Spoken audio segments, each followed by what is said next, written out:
really striking over the last few months how quickly many social scientists have moved the focus of their work and have been doing analysis on the most up-to-date data to inform policy. Actually, there's some contrast there with some things in the past. I don't think there was anything like the move, for example, after the Brexit vote for that kind of up-to-date analysis. But when something hits as big and hard as the COVID crisis, I think the social science community, or a large part of it, has shown its capacity to respond. One part of that actually has been how quickly some of the big surveys have gone back out into the field.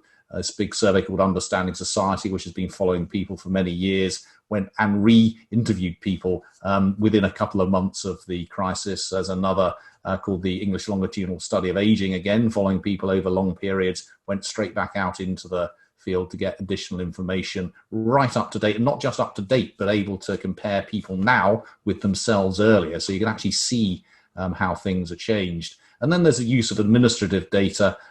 We've been using this scanner data, which tracks people exactly what they've been buying over several years and how that's changed over the period of this crisis, and real-time banking data as well to see how people's income and spending has been changing. So I think there's been a huge amount of innovation over the last several months in social science. There's it's actually, been problematic for a lot of us in that a lot of our longer term work is not happening, and we're going to have to come back to that at some point and tell the funders why it's taken longer than it should have done. But the speed with which many in the social science community have responded to this, I think, has been both incredibly helpful to government and policymakers, and an indication of what is possible.